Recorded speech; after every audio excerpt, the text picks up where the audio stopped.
तक मैं इनके साथ। नारे लगा दो, नारे लगा दो। न्याय मिलना चाहिए। आवाज दो, आवाज दो, आवाज दो। जुर्म जोर की टक्कर से नहीं डरेंगे, नहीं डरेंगे। पत्रकार सोहनलाल राजस्थानी, मैं अभी पहुंचा हुआ हूँ बीकानेर कलेक्ट्रेट के सामने।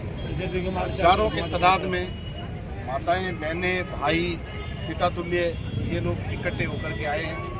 इनकी क्या मांग है, इनसे बात करेंगे। आप क्या मांग है? हमारी मांग यही है सर कि हमें हमारा मकान चाहिए, हमें हमारा हक चाहिए, हक चाहिए। और हम मर जाएंगे, मिट जाएंगे, लेकिन हमारा आशियाना नहीं मिटने देंगे। कॉलोनी ऐसी है जिन पे रजिस्ट्री शुदा है, कोई पट्टा, मतलब ये नहीं है कि हमने कोई कब्जा किया है, ठीक है। रजिस्ट्री शुदा, ये अपना बयान देखिए। तो इनसे बात करेंगे। भाई साहब, आपकी कॉलोनी का क्या नाम है और आपको क्या प्रॉब्लम है? मेरी कॉलोनी का नाम है आदर्श नगर। हमें ये प्रॉब्लम है कि हमें हमारा पट्टा चाहिए, हमारा हक चाहिए। कोई मजदूर भाई, हर सारी कॉलोनी वाले मजदूर है, टोटल हर रोज कमाते हैं, रोज खाते हैं। ऐसे लोगों के मतलब मकान तोड़ रहे हैं, हम तोड़ने नहीं देंगे। मर जाएंगे या मार देंगे। आदेश दिया कि आपका मकान टूटेगा, क्या होगा? कितने दिन से? 7 दिन हो गए, हम ना खा रहे हैं, ना नींद, ना सो रहे हैं, ना मजदूरी कर रहे हैं। इनको रो रहे हैं पूरी सरकार को हम। सब खाना पीना सब छूट रखा है, रात की दिन छूट रखी है, दिन का खाना की मोदी जी का बच्चे सारे सड़कों पर सो रहे हैं, रात दिन एक हो रखा है। हमारी भूख तो ऐसे उठ रखी है कि हमारा घर भी नहीं रहेगा तो हम खाना बनाएंगे कैसे? हमारा पर्दा ही नहीं रहेगा तो हम कैसे दिएंगे? आपकी कॉलोनी का क्या नाम है? हमारा नाम बजरंग दौरा, महेश नगर, बजरंग दौरा के गेट के ठीक सामने। इन्होंने आपको कोई नोटिस दिया है या फिर नोटिस दिया क्या? हमारे को आके वहाँ कहीं तो बोल के गए। कितने दिन पहले? ये 6-7 दिन हुए। बहुत परेशान है। बिना नोटिस हम बहुत परेशान है, हमारे को नोटिस भी नहीं है अभी तक हमारे को। और हमारे को बोल रहे हैं कि हम आपका सारा मकान तोड़ेंगे, यहाँ पे पूरा एकदम बंजर बनाएंगे। एक हस्बैंड वाइफ अपंग है दोनों, उनका भी मकान तोड़ दिया। बहुत शर्म की बात है, ऐसी सरकार पे नाकारा सरकार। बहुत शर्म की बात है कि भीख मांग के अपना आशियाना बनाया। सर, ये प्लॉट आपने कब लिया था? मेरे को लिए हुए 7 साल हो गए। इसकी रजिस्ट्री बिल्कुल बाकायदा रजिस्ट्री है, कोई कब्जा लेके नहीं बैठे हम लोग। आपने जिन लोगों ने आपको कॉलोनी में रजिस्ट्री करवाई थी उनसे आपने बात की? सारी बात की, बोले वो तो कह रहे हैं कि नहीं टूटेगा, वो नहीं तो टूटेगा। बोलेगा कोई नहीं आके लेकिन छेड़ेगा। जिसमें ये गुजर गया ना, रजिस्ट्री की जमीन किसी है, को आपको पता लोन होता है। मिलेगा, इसके ऊपर लोन मिलेगा, वहाँ कहीं दे और आप मर्जी है जितना बड़ा मकान बना सकते हो, आपको कोई नहीं आके बोलेगा। जब ये कॉलोनी कटी थी उस टाइम इनको बोला था कि आप रजिस्ट्री पे लोन ले सकते हो और हाँ, मकान बना सकते हो। मिल भी रहे। आप आज इतनी बड़ी समस्या आपके साथ क्यों आ रही है? इतनी बड़ी समस्या आ रही है तो वो सरकार से योजना अपनी क्यों कर रहे हैं कई लोग?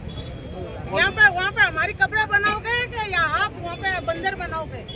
और भी लेकिन बंजर तो आपने सपने में रहेगा, लेकिन हमारी कब्रें तो वहाँ पे बनेगी। सरकार पे कर्जा है, वो कर्जा हम पूरा नहीं करेंगे।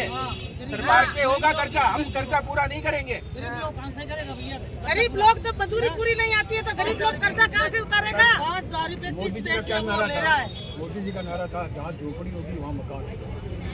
अभी भी बोल रहे हैं जी का क्या मोदी जी नारा है? को, अभी भी बोल रहे रजनलाल जी हैं का क्या नारा है? जहाँ पे झोपड़ी जहाँ पे वहाँ पे मकान। गाँव वालों के लिए और दूसरे शहरों के लिए सब कुछ कर रहा है। बीकानेर में क्या मोदी किया? ने एकदम वादा किया था जनता से, गरीब जनता से, ये सबसे वादा किया था गरीब आदमी के मकान बना के देंगे।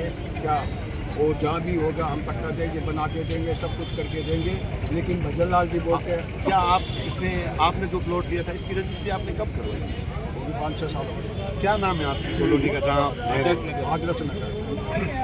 वहाँ पे कितने घर ऐसे बने हुए हैं काफी घर बने हुए हैं। क्या हॉस्पिटल बना हुआ है, सड़कें बनी हुई बना हुआ है, स्कूल बनी हुई है, स्कूलें बनी हुई है। क्या पार्क बना हुआ है? ये कलेक्ट्रेट से कितने किलोमीटर दूरी पर आपको बोला है? 10 किलोमीटर। नहीं, ये अपनी मांग 70 साल से किराए रह रहे हैं हम। 70 साल से, मेरी एज 70 साल आज तक मकान नहीं है। ये बहुत परेशान है इनकी समस्या। और भी हमारे साथ माता राम की बात हो रही है। हम किराए बैठे हैं, प्लॉट लिया था 2 सुखद, कोई बोल रहे हैं किसको पे लिया था, मैं शादी में जा रही हूँ, किसी के बर्तन मांज के 5,000 रुपये किस्त दे रही हूँ। अभी बोल रहे हैं कि वो कॉलोनी टूटेगी, कहीं मकान टूट गया हमारी माता रेंज। क्या आपने जिससे प्लॉट खरीदा था, आपने रजिस्ट्री कराई, उनसे आपने दोबारा बात की कि ऐसा क्यों हो रहा है? हमने आपको उनसे बात की थी, वो बोल रहे हैं कि ऐसे ही कर रहे हैं, ये तो कर रहे हैं, ऐसे ही बोल रहे हैं, ऐसे ही बोल रहे हैं। हम क्या करें, और सिर पे आदमी है नहीं, बर्तन मांज के और भी हमारे हमें पैसा कौन चाहिए, हमारी थोड़ा कैमरे को नीचे की तरफ करें। प्लॉट नहीं ले सकता, हमारी 2012 में प्लॉट लिया था। आपकी क्या हमारी एक पैसा प्लॉट लिया है, सरकार का छोड़ेंगे उसको, ठीक है। हमारी रजिस्ट्री बनवाई हुई है और स्टाम्प पेपर भी लिखा है, हम घर तो बनाते थे स्टाम्प पेपर, हमारे घर बने रजिस्ट्री हमारे घर बनाते हैं, सरकार बनाती है। हजारों के तादाद में लोग आए हैं और इनके साथ फ्रॉड हुआ है।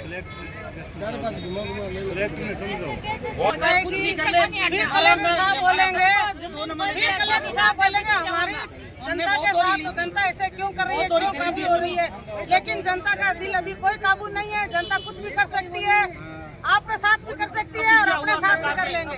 और भी कैमरामैन साहब हमारे साथ और भी जुड़े हुए हैं, उनसे भी बात करेंगे। थोड़ा इधर लाएं कैमरे। रजिस्ट्री क्यों गिरी?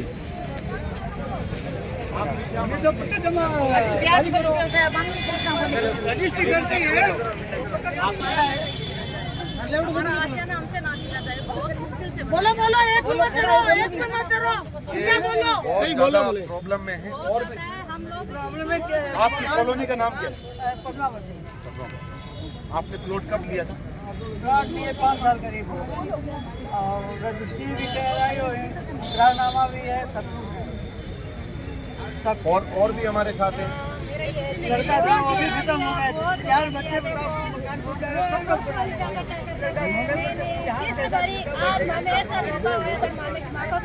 आपने जिनसे लिया उनसे बात की कॉलोनी इन लोगों ने काटी थी, उनसे दोबारा आपने कहा कि भाई आपने रजिस्ट्री करवाई है और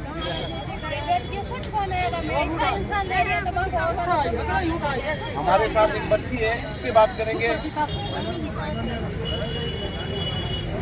आपने कितने साल पहले वहाँ प्लॉट लिया?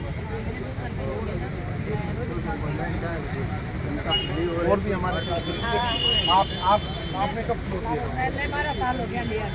और आपने मकान भी बनाए हैं वहाँ पे, और अब एकदम इन लोगों ने एल्टीमेट दे दिया कि आपके मकान को तोड़ा जाएगा, तो आपको बहुत बड़ा दुख महसूस हो रहा है। खाली कर दिया जाए, नहीं तो सब तोड़ दिया।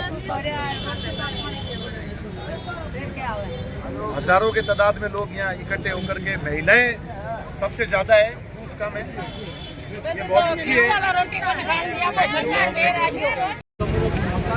हमारे साथ सुषमा बारूपाल है, इनसे बात करेंगे। सुषमा जी, यहाँ पे हजारों के तादाद में लोग इकट्ठे हुए हैं, महिलाएं भी आई है और इनको अल्टीमेट दे दिया है कि इनका घर तोड़ा जाएगा, तो आप क्या कहेंगे? नहीं, इनके जो रजिस्ट्री हुई है इन लोगों की, इन सभी लोगों के चक्कर वाले लोगों की, इनके बिजली का बिल है, इनके कनेक्शन लिए हुए हैं। ये कह रहे हैं हमने 50-50 हजार रुपए देके बिजली का कनेक्शन लिया है, तो यदि इनका तोड़ना ही था तो इनके बिजली के कनेक्शन 50,000 रुपए देके क्यों दिया गया? और इनकी रजिस्ट्री शुदा इनकी तोड़ने का क्या अधिकार है सरकार का? तो मैं ये समझती हूँ इनकी ये बहुत बड़ी पीड़ा है, इनको बेघर कर रहे हैं, गरीब लोग हैं, ये कहाँ जाएंगे बताओ आप? ये बहुत गलत बात है, ये सरकार की दादागिरी है, ये जो जोर जबरदस्ती की ये सरकार है, ये जब मर्जी चाहे जो भी कुछ कर सकती है। ये देख के बहुत गलत लग रहा है, सुन के गलत हो रहा है। इन लोगों ने रजिस्ट्री के आधार पे प्लॉट खरीदा है और पैसे दिए, रजिस्ट्री होने के बाद भी इनके सामने समस्या आ रही है। ये कहीं गरीब लोगों की, हजारों तादाद में लोगों की, बिल्कुल सरकार फेल है। वोट लेने के टाइम पे इनको ठग लिया जाता है, इनसे वोट लेते हैं। सरकार की है, हाँ। अधिकारी जो करने वाले वो सरकार के है, सारी चीज सरकार द्वारा है। मैं तो ये समझती हूँ इन गरीब लोगों की बदुआ लेंगे तो सरकार की ऐसी